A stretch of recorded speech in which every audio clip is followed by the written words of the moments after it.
자, 여러분, 오늘 우리가 살아가고 있는 이 시대는 여러 가지 많은 표현으로 그렇게 이야기를 할 수가 있습니다. 그러나 저는 지금 우리는 대격변기 시대의 환경 속에서 살아가고 있다, 이렇게 말하고 싶어요. 누구 말대로 한 번도 경험하지 못한 그런 세상을, 그런 시간을 우리가 지금 지나가고 있습니다. 그러면서 정치, 경제, 사회, 종교 등등 모든 분야에서 이전에 한 번도 경험하지 못했던 그런 심한 정체성을 우리가 지금 겪고 있습니다. 그래서 그 결과 뭔가 딱 틀에 맞춰져서 각이 딱 잡혀진 그 삶 안에 우리가 살아갈 때는 안정감이 있는데, 그렇지 못하니까 불안한 그런 삶을 우리가 살아가는 것 같아요. 그리고 어디에서도 이야기를 들어보게 되면 결론은 희망적이지 않아요. 사르는 판을 걷고 있는 이런 느낌들이 오늘 지금 이 시대에 우리가 살아가고 있는 삶의 환경인 것 같아요. 정치적으로 보게 되면 저 북한에 있는 김정은이라는 뭐라고 표현하면 제일 좋을까? 김정은이가 만약에 이게 머리가 한번 팽 돌아가지고 잘못해서 한번 꽉 누르면 이 핵무기가 우리나라로 휙 날라오게 되면 우리나라는 아주 불바다가 되는 거예요. 근데 결국은 그들이 핵무기를 만드는 그 목표가 다른 곳에 있는 것이 아니고 결국은 바로 같은 민족인 우리에게 타겟이 맞춰져 있는 거예요. 사회적으로는 코로나 문제가 심각하잖아요. 여러 가지 많은 상황 속에서 이 코로나 때문에 우리가 일상을 잃어버리고 그렇게 이제는 거기에 순응해서 그냥 살아가고 있습니다. 또 세계적으로 보니까 미국과 이 중국의 이 무역 대립으로 인하여서 결국은 이 무역 전쟁이 일어나서 이 여파가 온 세계에 미치고 있고, 특히 우리나라는 무역으로 먹고 사는 나라잖아요. 그러니까 그 영향이 다른 어느 나라보다도 큰 것 같아요. 그러니까 장래가 더 불안하다라는 것이죠. 여러분, 우리가 몸담고 있는 교회, 또 좀 넓게 생각을 하게 되면 한국 교회는 어떻습니까? 이번 코로나를 겪으면서 세상에 예수 믿지 않는 사람들로부터 이제 심하게 손가락질 받는 그런 교회가 되었습니다. 그렇지 않아도 지금 이 시대가 정말 마귀는 마지막 시대 때 최선을 다해요. 모든 힘들을 다해서 교회를 공격을 하고 있어요. 그런데 코로나19 사태 때문에 일어나는 여러 가지 많은 상황 환경들 때문에 더 신뢰가 떨어지고 어려움을 겪고 있어요. 온 교회들이 그렇게 힘든 상황 속에 있어요. 예전부터 이미 기독교를 개독교라고 이야기를 했고, 그리고 목사님을 목사세이 이런 일들은 수없이 많이 온라인상에서 우리가 지금 듣고 그래 보고 있는 것이잖아요. 그러니까 교회 성장이 엄청 힘들고 아예 멈췄다라고 그렇게 생각을 하고 있어요. 심한 어려움을 겪고 있어요. 자, 이런 현상들은 결국 교회가 교회로서 그 역할을 감당하지 못하게 만들고 우리 신앙인들이 힘있게 살아가지 못하는 그런 기반을 만들어버리기 때문에 우리 삶이 점점 더 어려워지고 영적으로 공급받아야 될 그런 공급로가 차단되면서 또 힘들어지는 그런 경우를 우리가 많이 보죠. 자, 여러분, 이런 여러 가지 사회적인 문제, 또 정치, 경제, 그리고 또 이 세계적인 이런 모든 문제들은 고스란히 우리 한 사람 한 사람 개인의 삶에 그대로 반영이 되는 것입니다. 이게 문제잖아요. 그냥 너희들끼리 알아서 그렇게 찢고 뽑고 살든지 마음대로 해. 거기서 끝나면 괜찮은데 이 영향이 우리들에게 그대로 미쳐진다는 것이 문제잖아요. 경제가 침체되고 사회 불안 등이 딱 이렇게 일어나니까 제일 먼저 타격을 받는 사람들이 어느 분야냐면은, 물론 많은 사람들이 대부분이 타격을 받지만은 특히 우리 청년 세대가 엄청난 타격을 입게 되잖아요. 왜냐하면 우리 청년들은 지금 현실에 살아가는, 현실이 우리에게 삶이지만 그러나 우리는 현실이 전부가 아니고 미래를 보고 살아가고 미래에 대한 소망을 가지고 살아가기 때문에 미래가 밝아야 되거든요. 현실적으로 소망이 있고 그러면 미래가 밝은데 지금 미래가 암담해요. 물론 소망 가운데, 그 가운데 우리가 소망을 발견해야 되지만 그러나 이 현실적인 어려움들은 결국 우리들에게 미래에 대한 기대와 소망을 자꾸 꺾어. 그래서 미래에 대한 희망을 가져볼 겨를이 없는, 그냥 지금 현실적인 삶 속에서 하루하루를 살아가는데 그것도 우리가 힘겨워하는 그런 삶이 많은 우리 청년들의 삶이라는 거예요. 그래서 요즘 먹고 사는 것이 참 힘들어요.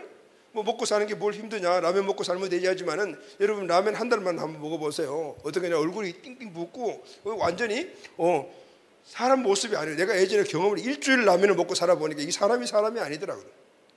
먹고 사는 문제가 참 힘든 거예요. 자, 이런 것들이 우리 미래에 대한 불안감들이거든요.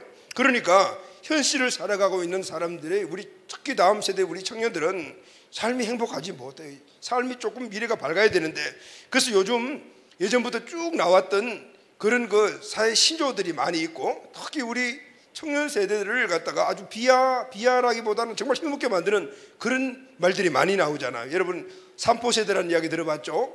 삼포 세대가 뭐냐면은 연애, 결혼, 출산, 포기, 이게 세 개를 포기하는 것인데, 자, 그 다음 버전이 뭐냐면은 5포 세대, 이 3포 세대 플러스 내 집 마련, 인간관계. 그 다음 버전이 뭐냐, 7포 세대잖아요. 5포 세대 플러스 꿈, 희망. 요즘은 N포 세대라는 말이 나왔거든. 이제는 불확정한 모든 것들이 희망을 걸 수 없다라는 세대라는, 조금 이렇게 과하게 이야기하는 말일 수도 있겠지만은, 그러나 아주 보편성은 아니지만은 거의 보편성이라 이 말이. 자, 우리 여기 청소년들이 있잖아요. 청소년들은 어때요? 이런 사회적인 상황이나 이런 여러 가지 많은 뭐 3포니 5포니 6포니, 나는 6포를 좋아해요, 뭐 이렇게 생각할지 모르겠지만은, 근데 여러분 이런 것들은 우리 청소년들이 잘 닿지 않아요. 마음에 닿지도 않고 피부적으로 닿지 않죠. 왜냐하면은 내가 직접적으로 여기에 피부로 겪어야 될 것들이 아니기 때문에, 그냥 엄마 아빠 주는 밥 먹고 학교 다니고 이런 것들이 우리 청소 세대이기 때문에 심하게 와 닿지는 않을 거예요. 그런데 그럼에도 불구하고 우리 청소년 세대는 또 여러분 세대들의 아픔이 있잖아요. 지난번 25일 날 신문을 보니까 이런 얘기가 있었어요. 초등학생들인데, 초등학생들에게, 여긴 초등애들이 없네, 그죠? 초등학생들에게 너희들 꿈이 뭐니? 이렇게 물었어요. 그럼 예전 같으면은 여러 가지 이야기 하잖아요. 목사님 세대 때는 대통령 될게요, 뭐 장군 될게요 했는데, 이전에는 보니까 요즘은 뭐 저기 119 소방관이 되겠어요, 뭐 이런 이야기들도 하고, 또 이 길거리에서 뭐지 뭐 물건 파는 그런 것도 하겠어요, 뭐 이런 이제 꿈들이 예전하고 많이 달라졌더라고요. 그런데 25일 날 신문에 보니까 95% 이상 우리 초등학생들이 꿈 없어요라고 이야기했더라고요. 꿈이 없어요라고 했더라고요. 내가 그 신문을 보면서 정말 너무 심각하구나라는 것을 느꼈단 말이죠. 고학년이 되면서도 더더 불안해지는 것, 이제 이 시대에 이제는 심하게 초등학생들까지 그런 걸 느낀단 말이죠. 우리 중등이들, 이 청소년 시대 때 가장 이렇게 절정에 이르는 그 시기가 중학생 시대잖아요. 특히 이 중학생 때가 되면은, 중등이가 되게 되면은 친구들의 갈등이 엄청나잖아요. 지금 이런 일들이 계속해서 일어나고, 왕따 되고, 그리고 또 학교에서 학폭 때문에 학교 못 가고 스스로 생명을 끊는 이런 일들이 신문에 났는데, 이제는 예전에는 이렇게 했는데 지금은 그랬어? 이렇게 너무 보편성이 됐다는 이런 상황 속에 우리 청소년들은 핸드폰을 통해서 음란물, 폭력물에 그대로 노출되면서 그것이 고스란히 누구도 여과 없이 받아들이면서 자기가 변화되는지, 그것을 보게 될 때 내가 앞으로 내 삶에 이것이 어떤 영향을 미칠지 모르는, 정말 정체성이나 앞으로 내 삶 속에서 만들어지는 이런 것들에 대한 전혀 알 길 없는 삶을 지금 살아가고 있는 거예요. 근데 본인들은 모르죠. 그걸 아는 다음 세대 어른들이나 부모들이 봤을 때는 너무너무 마음이 아픈데, 자, 이런 시대에 우리가 또 특히 우리가 개인적으로 믿음과 신앙을 지키면서 산다는 것은 더군다나 더 어려워요. 특히 다음 세대들이 신앙을 지키면서 사회적으로 또 학업을 하고 내 주어진 여건 속에서 역동적인 삶을 함께 산다는 것, 여러분 쉬워요? 쉽지 않아요. 한번 여러분 생각해 보세요. 교회에서 배운 게 많잖아요. 근데 그 배운 것들을 실질적인 내 삶의 현장에서, 학교에서, 캠퍼스에서, 교실에서 살아가려고 할 때 그게 쉬워요? 그렇게 살아가면은 손가락질 받고, 뭔가 화성에서 온 사람 취급받고, 너 이렇게 됐니? 이런 이야기를 들어요. 그러니까 그렇게 못 사는 거예요. 이게 지금 우리 중학생이든 고등학생이든 청년이든 우리 장년들도 마찬가지겠지만 다 동일한 이 현실에 우리가 겪고 있는 어려움이다라고 하면은, 여러분들이 아니요라고 얘기할 사람들이 아마 거의 없을 거예요, 대부분은. 특히 그 가운데서 우리 청년 세대의 고민은 더 크죠.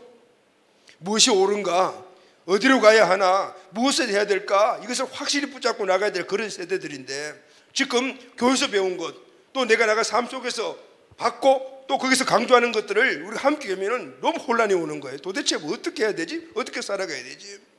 교회에서 배운 것대로 사회에서 살아가려고 하니까 항상 이게 미치고 손해보고 이런 것들이 우리 삶 속에 그냥 다반사로 일어나는 그런 현실이에요.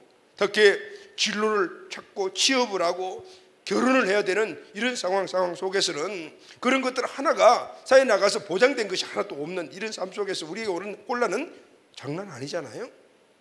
이런 미래에 대한 두려움들이 항상 끌어안고 살아가는 것이 누구냐면 바로 여러분들 세대예요. 특히 다음 세대 중에 다음 세대의 무슨 소망과 희망이 확 이렇게 뭐 이거 보이고 그냥 딱 손만 내미는 잡을 수 있는 이런 상황들이 됐을 때는 지금 현실적으로 오늘 다음 세대들은 정말 힘을 얻고 살아갈 텐데, 그렇게 다음 시대에 소망들이 제시되지 않고 보이지 않으니까 우리가 많이 힘든다.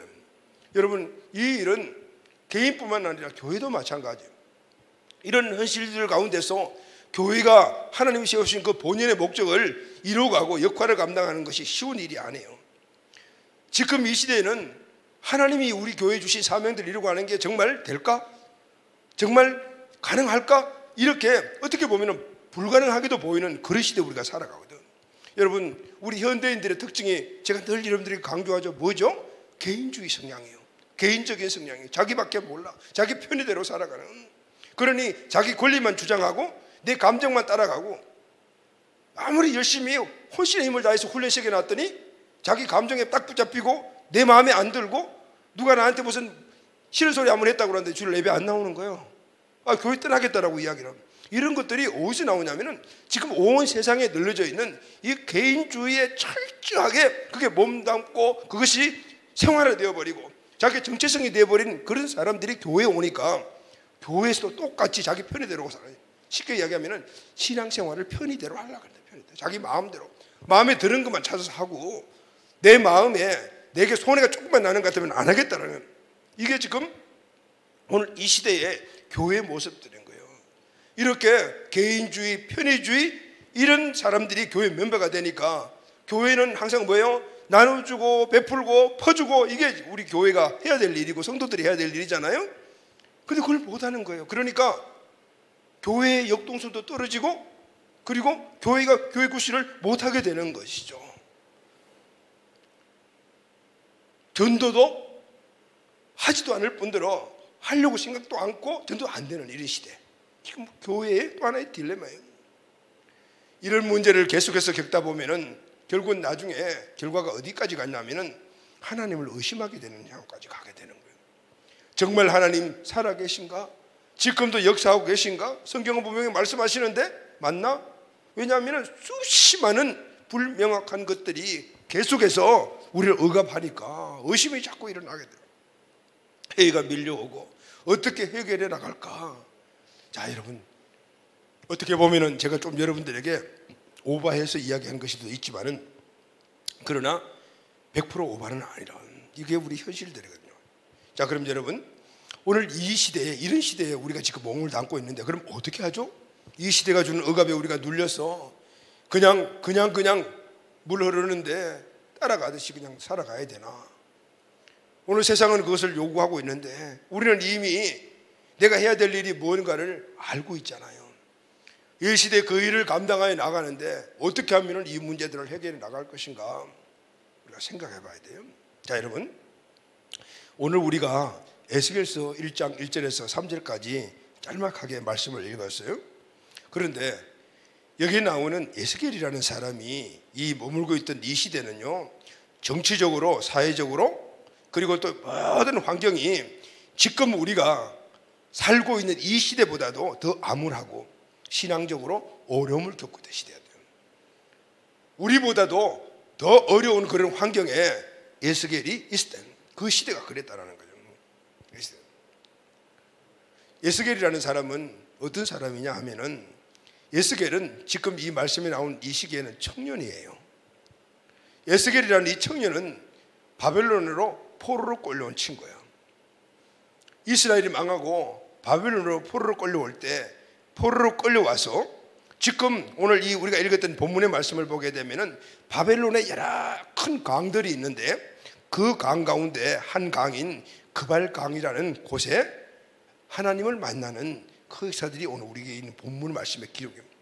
암담한 사회적인 환경, 개인의 환경, 소망이 조금만큼도 없는 그런 환경, 어떻게 보면은 우리들보다도 더 심한 그 환경에 있는 에스겔이라는 청년이 오늘 무엇을 했냐면은 그발 강가라는 곳에서 하나님을 만나더래요. 그리고 회복이 되는 거예요. 할렐루야, 아멘. 오늘도 우리 모두가 우리 이 말씀을 통해서 원리를 발견하고 아무리 세상이 암담하고 환경이 어렵다 하더라도 우리는 에스겔을 회복시켜 주신 그 하나님을 만나게 되면 우리도 분명히 회복이 된다는, 할렐루야, 아멘. 오늘 1절 말씀을 보면은 30째 해 넷째 달 초닷새에 내가 그발 강가에 사로잡힌 자 중에 있을 때 하늘이 열리며 하나님의 모습이 내게 보이니 그랬죠. 이 말씀을 보면은 30째 해 넷째 달 초닷새, 4월 초닷새니까 5일이에요. 5일, 4월 5일. 자, 그러면은 이때 이 에스겔이라는 이 사람의 나이가 몇 살이냐면 30살. 2절에 보게 되면은 여호야긴 왕이 사로잡혀 온 지 5년 그달 초닷새라. 이 여호야긴 왕이 바벨론에 포로로 끌려왔을 때 이스라엘의 많은 사람들이 함께 포로로 끌려왔어요. 그때 이 에스겔이라는 사람도 포로로 끌려왔어요. 그때 나이가 몇 살이냐면 25살. 그러니까 25살에 끌려와가지고 지금 에스겔 1장 1절에 나와 있는 이때는 5년이 흐른 후에 30살 때라는 거예요. 자, 여러분 25에서 30살, 이 나이는 어떤 나이죠? 청년 시기. 미래를 지금 딱 잡아야 될 바로 코앞에 나와 있는 시기. 결혼도 해야 되고 사회적인 지위도 만들어야 되고 이런 시기인 거예요.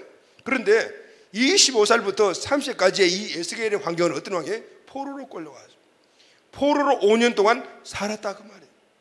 여러분 포로가 어떤 상황인지 여러분 잘 알죠? 전쟁에 지게 되면 노예로 끌려간 거예요. 그리고 그 나라에 끌려가가지고 노예 생활을 하는 거예요. 25살부터 30살까지 청년 시기에 아주 황금 도망과 같은 그 시기를 노예로 보냈다. 얼마나 참담한 생활을 했냐 그 말이에요. 그런데 여러분 중요한 것은 이 에스겔의 신분이에요. 에스겔 1장 3절에 보면은 부시의 아들 제사장 나 에스겔 그랬죠. 에스겔 자기 신분을 밝혔는데 누구냐면은 부시의 아들 제사장이라는 거예요. 지금 에스겔의 신분이 뭐냐면은 제사장의 신분이에요.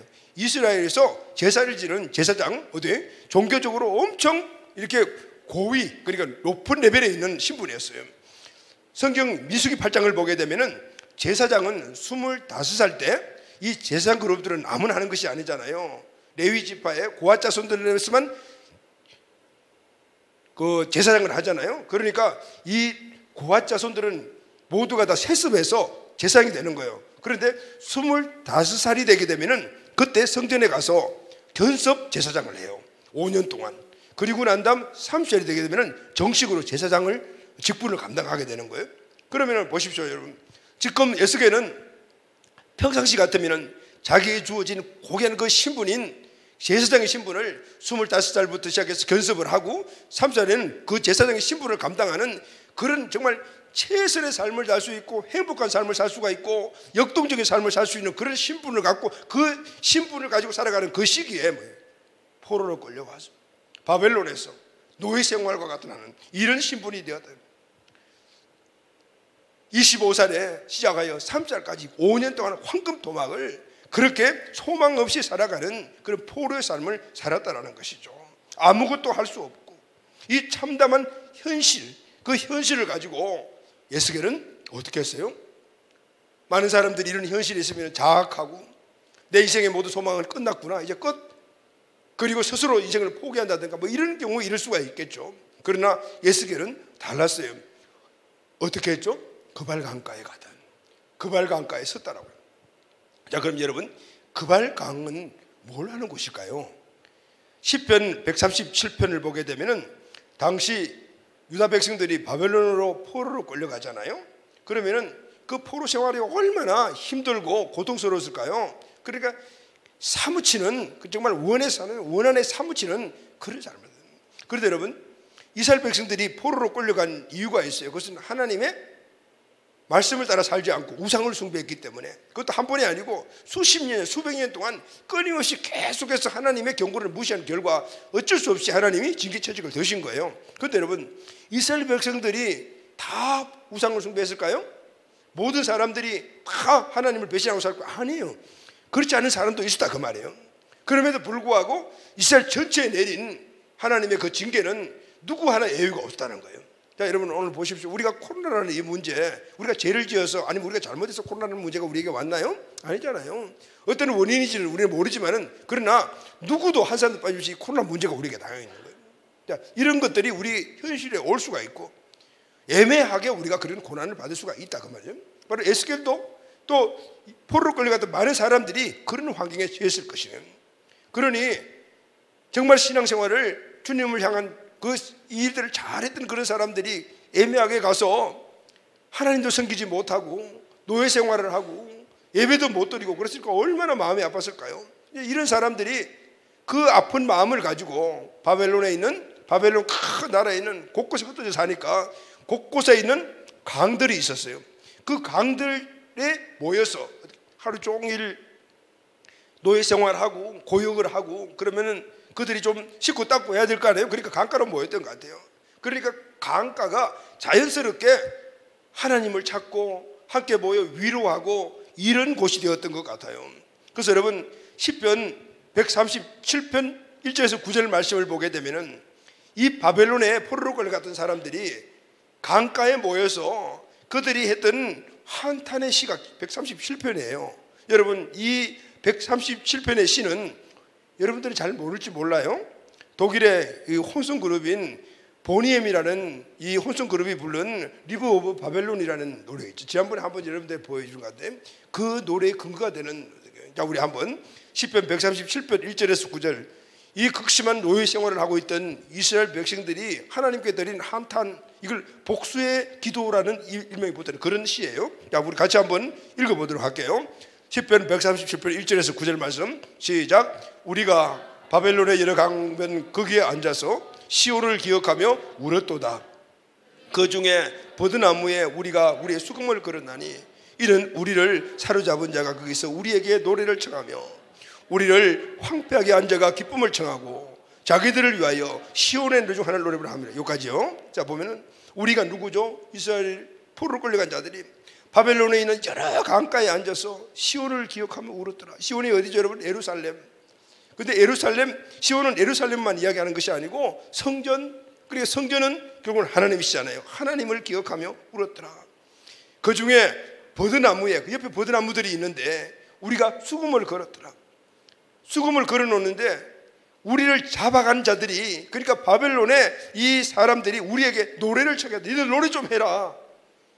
우리를 황폐한 자가 기쁨을 청하고, 무슨 노래를 하라 그러냐면 너희들 하나님께 부른 노래, 이 비파 수금을 가지고 하나님께 찬양을 쓰던 그 찬양을 가지고 우리를 위해서 노래해봐, 이렇게 이야기했다는 겁니다. 자, 4절 시작. 우리가 이방 땅에서 어찌 여호와의 노래를 부를까? 예루살렘에 내가 너를 잊을진데 내 오른손이 그의 제주를 잊을지로다. 내가 예루살렘을 기억하지 아니하거나 내가 가장 즐거워하는 것보다 더 즐거워하지 아니할진데 내 혀가 내 입천장에 붙을지다. 자, 보여요? 여호와여, 예루살렘이 멸망하던 날을 기억하시고 에돔 자손을 치소서. 그들의 말이 흘러버리라 그 기초까지 흘러버리라 하였나이다. 무슨 얘기죠? 이 바벨론 사람들이 예루살렘을 치고 성전을 허물어 버렸단 말이에요. 성전을 다 허물었다. 8절 멸망한 딸 바벨론아, 내가 우리에게 행한 대로 내게 갚는 자가 복이 있으리라. 내 어린 것들은 바위에 메어치는 자가 복이 있으리라. 얼마나 마음에 사무치면 하나님, 이 바벨론 사람들의 아이들을 바위에 메어쳐서 죽어버리게 해주세요. 이런 식으로 지금 기도를 하고 있는 거예요. 얼마나 마음속에 한이 사무치고 얼마나 그 극심한 환경이었으면 이런 노래에 복수를 구하는 기도다라는 제 싶으세요. 여러분, 그만큼 그 시대에 사람들이 힘들었다 그 말이에요. 그발 강가는 이스라엘 포로민들이 모여서 탄식하며 기도하는 바로 기도의 장소였습니다. 할렐루야, 아멘. 이스라엘은 여호야긴 왕 이후에 그 삼촌 시드기야가 왕이 되었는데 여전히 우상 숭배하고 바벨론에 붙었다가 애굽에 붙었다가, 그러니까 모든 사람들이 불안했던 그 시대였어요. 이런 시점에 있는 에스겔은 자기 자신의 처지에 대해서 한탄하고 미래에 대한 불안감을 가슴에 안고 또 조국과 민족을 위해서 하나님 앞에 섰어요. 그 선 곳이 바로 그발 강가에서 미래의 희망은 눈꽃만큼도 보이지 않는 그런 암담한 현실과 암울한 조국 현실을 두고 그발 강가에 섰어요. 왜 섰어요? 기도하기 위해 섰어요. 에스겔은 그발 강가에 서서 시온을 생각하며 울고 하늘을 향하여서 기도했더라는 거예요.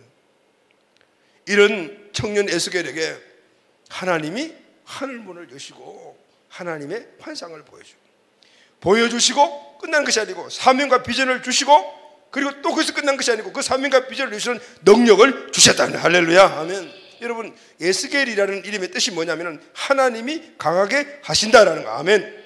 하나님은 오늘 요 하나님을 향하여 서서 두 손을 들고 기도하는 이 에스겔에게 하늘문을 여시고 환상을 보여주시고 사명과 비전을 주시고 능력을 주셔서 에스겔 이름대로 강하게 하여 주셨습니다. 아멘. 사랑하는 우리 가족 여러분, 특히 다음 세대인 이 5세대 예배자들, 우리 지금 다음 세대인데 오늘 우리도 그발 강가에 서야 해요. 우리에게 보이지는 어려운 현실, 소망 없는 그런 삶에서 우리가 좌절하고 주저앉을 것이 아니고 우리는 에스겔과 같이 그발 강가에 서서 하나님의 은혜를 구해야 합니다. 아멘. 오늘 이것이 우리에게 주시는 큰 축복이자 오늘 이 시간 우리 모두에게 주시는 레마의 말씀으로 받아야 돼요. 아멘. 오늘 이 나라의 민족, 국가, 온 세계의 모습들, 좁게는 내 삶의 현장이 우리 가정, 내가 삶의 목적을 두고 살아가고 있는 내 삶의 환경, 직장이든지 사업장이든지 학업이든지 학교든지 아니면 우리 교회 현실, 우리 세례 현실, 우리 공동체 현실, 오늘 이것을 보고 비판하고 판단하고 좌절하고 그렇게 주저앉거나 그렇게 포기할 것이 아니고 우리는 이것을 고스란히 끌어안고 그발 강가에 서야 한다는 할렐루야. 아멘. 그리고 하나님의 환상을 봐야 돼요. 자, 여러분, 그발 강가에 있어서 하나님께 기도할 때 하나님이 에스겔에게 뭘 보여주셨어요? 첫째, 환상을 보여주셨어요. 에스겔 1장 1절 보게 되면 30째 해 넷째 달 초다시에 내가 그발 강가에 사로잡힌 자 중에 있을 때 하늘이 열리며 하나님의 모습이 내게 보이니. 아멘. 하늘이 열리며 하나님의 모습이 내게 보였다는, 오늘 이 말씀의 원어를 찾아보게 되면 나는 하나님이 하늘을 열어 보이신 환상을 보았다라는 거예요. 아멘. 여러분, 무슨 환상이 나오냐면요, 오늘 우리가 읽지 않아서 뒤에 길게 나오는 말씀인데 에스겔이 보는 환상이 세 가지가 나와요. 에스겔서 1장 4절부터 29절을 쭉 보게 되면은 4절에서 14절을 보게 되면은 네 생물의 환상이 나와요. 생물이 4개가 나오네요. 그리고 또 5절에서 25절 말씀을 쭉 보게 되면은 수레바퀴 환상이 나와요. 그리고 26절에서 28절 말씀 보면은 보좌의 환상이 나와요. 이렇게 세 개의 환상을 하나님이 에스겔에게 보여주셨어요. 자, 네 생물의 비전은 천사들을 의미하는데 천사들을 통해서 하나님이 일하심을 보여주고 계셔요. 수레바퀴의 환상은 역사의 수레바퀴를 하나님이 지금도 돌리고 계신다라는 것을 보여주었어요. 이 보좌의 환상은 하나님의 영광스러운 모습이에요. 이 세 개의 환상을 한마디로 딱 의미하게 되면 이런 거예요. 에스겔아, 너희들이 비록 절망적인 포로의 신분은 여기에 있지만은 나는 여기에서도 너희와 함께하고 있다. 할렐루야. 아멘. 그들은 바벨론에서 정말 혼자구나, 우리는 포로로 끌려와서 하나님이 우리를 버렸구나, 이런 생각을 하고 있는 그 상황에서 환상을 보였으면 아니다, 에스겔아, 이스라엘아, 나는 이곳에서도 너희와 함께하고 있다. 지금 온 세계를 지배하는 것이 바벨론 같지만 아니다, 이 역사의 수레바퀴는 내가 돌리고 있는 거야. 아멘. 그걸 보여주셨다. 절망 가운데 고민하고 있는 청년 에스겔에게 하나님께서는 하나님의 영광스러운 모습과 이스라엘 향한 하나님의 사랑을 보여주심으로 말미암아 내가 너와 함께 있다는 이 환상을 통해서 낙심할 수밖에 없는 그 환경 속에 있는 이 에스겔을 일으켜 세우시고, 할렐루야, 아멘, 결단케 해주시고 새로운 삶의 소망을 갖게 만드신 거예요. 아멘. 사랑하는 우리 청소년 우리 다음 세대들, 오늘 내 현실 중에 내 삶의 내 모습을 보니까 답답해요. 내가 나를 봐도 답답하고 현실을 봐도 답답해. 여기에 그냥 머물러 있으면 그냥 나는 답답한 존재로 머물 수밖에 없고, 오늘 이 현실 속에 우리가 함몰되게 되면 현실에 끌려가는 존재밖에 될 수가 없어요. 여러분, 하나님이 보이시는 환상을 봐요. 할렐루야. 아멘. 비록 내 상황과 우리 환경들이 좀 내가 답답하고 어렵다 하더라도, 그러나 이 가운데도 하나님이 여전히 살아계시고 이 역사를 주관하고 계시는 거구나. 아멘. 그분은 분명히 이 역사를 바꿔놓으실 분이구나. 이 사실을 우리가 알게 된다고 말이에요. 우리가 믿는 하나님은 우리의 고난과 어려운 현실을 외면하는 분이 아닙니다. 고난당하고 있는 내 곁에 계시고 지금도 여전히 역사의 주관자이심을 믿어야 합니다. 아멘. 우리는 그 하나님을 보아야 합니다. 아멘. 언제 볼 수 기도해야 합니다. 하나님이 기도하는 자들에게 환상을 보여주십니다. 아멘. 우리의 셀의 모습, 오늘 우리 공동체의 모습, 우리 교회의 모습, 참담한 현실을 보고 있을 것이 아니고 오늘 그 가운데 역사하시는 하나님의 역사심을 환상으로 봐야 되는 거예요. 그러려면 우리는 기도의 자리에 나가야 돼. 할렐루야. 아멘. 오늘 하나님 앞에 손을 들고 나왔던 예수에게 첫 번째는 환상을 보여주세요. 자, 두 번째는 사명과 비전을 보여주셨어요. 할렐루야. 자, 3절 말씀을 한번 봐요. 3절 말씀 보면은 갈대아 땅 그발 강가에서 여호와의 말씀이 부시 아들 제장 나 에스겔에게 특별히 임하고, 아멘. 특별히 임해. 특별히 에스겔에게 특별히 임하고, 이 말씀은 특별한 말씀을 하셨고라는 뜻이에요. 하나님이 환상을 보여주시고 소망을 갖게 된 이 에스겔에게 거기서 끝난 것이 아니고 특별한 말씀을 하셨다 그 말이야. 특별한 말씀을. 무슨 말씀을 하셨을까요? 에스겔 2장 4절 말씀을 보면 이런 말씀을 하셔요. 이 자손이 얼굴이 뻔뻔하고 마음이 굳은 자니라. 내가 너를 그들에게 보내노니 너는 그들에게 이르기를 주 여호와의 말씀이 이러하시다 하라. 무슨 말씀이죠? 사명을 주신 거예요. 이 백성이 입이 뻣뻣해. 말을 안 들어. 그래도 너는 가거라. 가서. 그리고 7절에 보면은 그들이 심히 패역한 자라. 그들이 듣든지 아니든지 너는 내 말을 고할지리라. 이 패역한 백성에게 가서 내가 전한 이 말을 전해라. 그들이 듣든 안 듣든 상관하지 말고 전해라. 사명과 비전을 주신 거예요. 절망 가운데 있는 에스겔에게 하나님께서 환상을 보여주시고 그리고 힘을 다해 주셨잖아요. 그리고 후에 무언가를 해야 될 사명, 길, 목표를 그에게 보여주신 거예요. 그것은 바로 이스라엘에게 주신 하나님의 말씀을 전하는 것이었습니다. 에스겔은 하나님의 말씀을 이스라엘 포로로 와 있는 사람들에게 가서 선포합니다. 무슨 말씀을 선포했냐면 예루살렘은 완전히 멸망할 것이다. 우리 모두가 회개해야 된다. 그리고 이스라엘은 바벨론에게 포로가 될 것이다. 그래서 지금 포로로 끌려가는 사람들 있잖아요. 지금 1차로 끌려온 사람들이니까 이 사람들은 빨리 이제 돌아갈 거라고 생각을 하고 있었어요. 그런데 에스겔이 가서 예루살렘은 망한다. 우리 조국은 망한다. 그리고 우리는 여기서 계속해서 포로가 될 것이고 계속해서 포로 끌려올 것이다. 그 이야기를 들은 바벨론에 있는 이 이스라엘 사람들 어떻게 했을까요? 무슨 그따위 이야기를 하냐. 별별 조롱을 다 하고 하나님은 사랑의 하나님이시니까 우리를 분명히 빨리 지금 보내줄 거야. 그런데 지금 너는 무슨 말 하고 있니? 너는 거짓 선자냐? 이렇게 막 조롱을 해서 비판하고 했어요. 하나님이 이스라엘 백성들이 이렇게 반응할 걸 아셨을까요? 모를까? 아셨어요. 그럼에도 불구하고 에스겔에게 말씀을 선포하라고 사명을 주신 거예요. 돌이키라고 주신데. 근데 결국 돌이키지 않은 거죠. 에스겔은 하나님 주신 사명을 받고 그 사명을 실천했어요. 중요한 것은 에스겔이 소원이 일어나고 소망이 일어나고 그가 왜냐하면 해야 될 일을 찾았기 때문입니다. 사명을 알지 못할 때는 모든 환경이 절망이었어요. 그러나 이제는 하나님의 뜻을 알고 나니 삶의 환경을 바뀌지 않았지만 에스겔은 역동성을 찾았어요. 할렐루야. 아멘. 여러분, 우리의 삶의 환경이 우리의 역동성을 떨어뜨리는 것이 아니에요. 오늘 우리가 삶의 목적과 사명과 비전이 없기 때문에 우리가 살아가는 삶의 환경이 우리를 제압할 때 우리가 그 안에 제압당해 버리는 거예요. 사명과 비전은 우리의 삶이 어떤 삶이든 간에 우리를 돌파하게 만들고 할렐루야 나가게 만들고 아멘 그리고 소망과 힘을 가지고 나가게 만든다 그 말인 거예요. 우리의 삶이 어떤 환경이든 간에 여러분 주님 앞에 손을 드시기를 주의 이름으로 축원합니다. 오늘 우리에게 그발 강가가 회복돼야 합니다.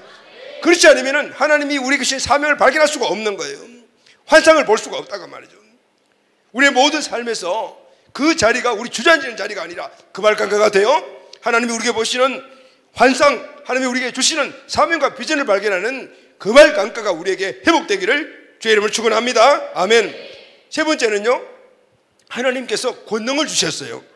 에스겔서 1장 3절, 갈대아 땅 그발강가에서 여호와의 말씀이 부시 아들 제상 에스겔에게 특별히 임하니 여호와의 권능이 내 위에 임하니라 그랬죠. 환상을 보여주시고 사명을 주시고 이제는 뭘 주셨어요?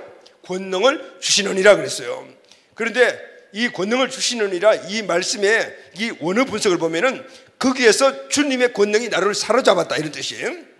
기도하고 손을 들고 그발강가에 주님을 바라봤더니 하나님이 하늘 문을 여시고 환상을 보여주시고 또 말씀하여 주셔서 사명과 비전을 주시고 그리고 주님이 거기서 주신 그 권능이 나를 사로잡았더라. 할렐루야. 아멘. 사로잡았더라.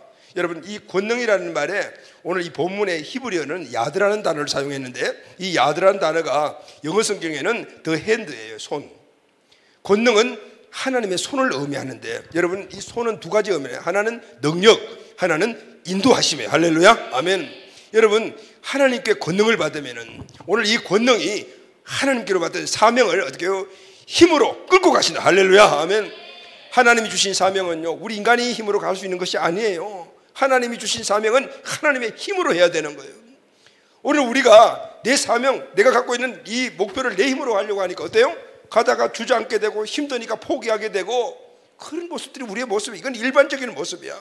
그러나 하나님이 받은 사명이 있다면 우리 권능도 받아야 되는 거예요. 아멘. 권능은 인도하는 하나님의 능력이요, 그것을 갈 수 있도록 만드는 추진력을 주는 힘이다 그 말인 거예요. 그 이후에 보게 되면은 이 에스겔의 모든 사역에 하나님이 권능으로 함께 하시니까 사명을 감당하는 자가 되다. 아멘. 하나님은 우리를 세상 가운데서 부르시고 사명을 주시고 세상 가운데서 그 사명을 이룰 수 있도록 힘과 능력을 주시고 그 길을 인도하여 주십니다. 아멘. 이 권능을 받아야 하는 그발강가에서 하나님께 손을 들고 하나님의 간절하신 그 은혜를 간구할 때 하나님은 오늘 나에게 주신 그 사명을 이룰 수 있는 능력과 또 그 길을 인도하여 주실 줄로 믿습니다. 아멘. 사랑하는 가족 여러분, 특히 다음 세대, 다음 시대의 주인공인 우리 청년, 청소년 시대들, 우리는 격변한 이 시대에 개인적으로, 신앙적으로, 교회적으로 짐을 지고 살고 있어요. 개인의 짐도 있고 시대적인 짐도 있고 또 교회 신앙에서 우리에게 주는 짐도 있잖아요. 이런 환경에서 개인의 가치를 우리가 실현해 나가고 직장 생활하고 결혼하고 사람과의 관계를 만들며 미래 소망을 찾아가고 이 모든 것들이 다 하나하나가 따지고 보면은 짐이야. 또 여기다가 하나 우리는 플러스 되는 게 있죠. 하나님께로부터 고귀한 사명, 최고의 우선순위 가치, 이것을 지금 깔려져 있는 이런 여러 가지 많은 직장, 결혼, 관계 이런 것에서 우선순위로 살아가려고 하니까 쉽지 않아. 그 무게가 감당하기가 어려워요. 열심히 해도 안 될 때가 더 많고 실패할 때가 많아요. 그러면 이것이 쌓이고 쌓이니까 무력감이 오고 내가 무능한가? 이런 무능감도 엄습해 온다. 그리고 자질감도 찾아오고 자꾸 저거다 패배의식도 우리에게 들고 그냥 주저앉고 싶고 회피하고 싶고 도망가고 싶고 잠수함 타고 싶고 아예 핵 잠수함 타고 그냥 아예 그냥 바닷속에 들어가 살고 싶고 막 이런 마음들이 여러분들에게 생길 수. 근데 여러분 그게 잘못된 게 아니에요.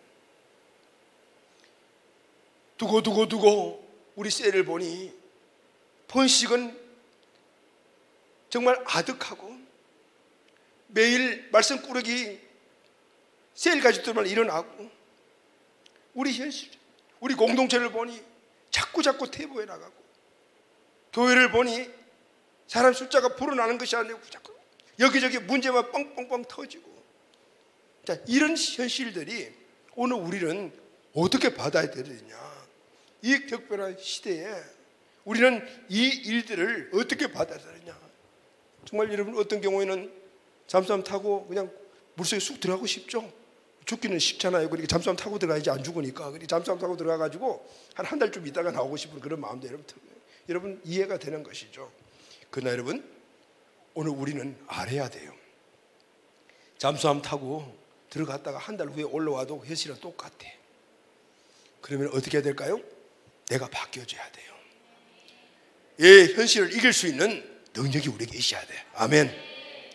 세상은 안 바뀌어. 똑같아. 아무리 바뀌는 것이 우리의 염원이 하더라도 안 바뀐다. 늘 그래요. 요즘 경제가 나쁘다고 맨날 이야기하잖아요. 근데 가만히 생각해 보니까 경제 좋다고 이야기한 적이 없었어요. 다 항상 나쁘다. 항상 나쁘다. 좋은 시절 없어. 그러니까 우리는 알아야 돼. 그치? 내가 이 시대를 이겨나갈 수 있는 역동성을 키워야 되는 거구나. 아멘. 에스겔이 살았던 그 시대에 에스겔도 자진했지만 그가 일어난 이 원리를 우리가 찾아야 되겠구나. 아멘. 그럼 지금 내가 해야 될 일은 뭘까요? 내가 겪고 있는 일보다 더 심한 환경에 있던 청년 에스겔이 무엇을 했는가를 우리는 다시 한번 이 말씀을 통해서 우리 마음속에 새겨야 돼요. 그는 그발 강가에 섰습니다. 나도 그발 강가에 서야 합니다. 아멘. 에스겔은 그발 강가에서 하늘을 바라보았습니다. 기도했습니다. 우리도 이 시대에 해야 될 일은 기도하는 겁니다. 아멘. 여호와 하나님께 기도해야 합니다. 하나님이 에스겔에게 환상을 보여주시고 사명을 보여주시고 권능을 주셨습니다. 동일해요. 우리도 기도하고 그발 강가에서 하늘을 향하여 하나님께 간구하여 하나님 주신 환상을 보고 사명을 받고 권능을 받아야 될 줄로 믿습니다. 우리나라 이 민족의 암담한 현실 앞에서, 이 나라의 교회들의 암담한 현실 앞에서, 정체되어 무너진 우리 공동체와 셀의 암담한 현실 앞에서, 무너져 내리고 있는 내 인생의 암담한 현실 앞에서 신앙의 역동성보다도 자꾸 세상으로 끌려가려고 하는 이런 현실의 암담함을 우리가 볼 줄 알아야 되는 것이죠. 이 현실의 문제를 해결받고자 한다면 내가 해야 될 일은 딱 하나밖에 없습니다. 이 짐들을 안고 그발 강가에 서는 거예요. 할렐루야. 아멘. 그리고 하늘을 우러러 하나님께만 소망을 두고 갈망해야 돼요. 아멘입니까? 아멘. 하나님 어떤 분이십니까?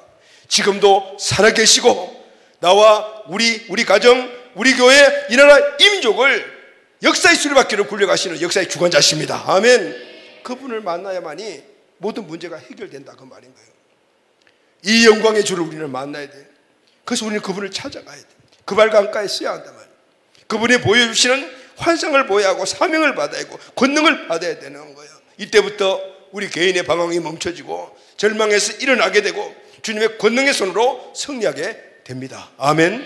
여러분의 개인의 심령을 이 시간 한번 점검하십시오. 우리 세를 점검하시고 우리 공동체를, 우리 교회를 점검하십시오.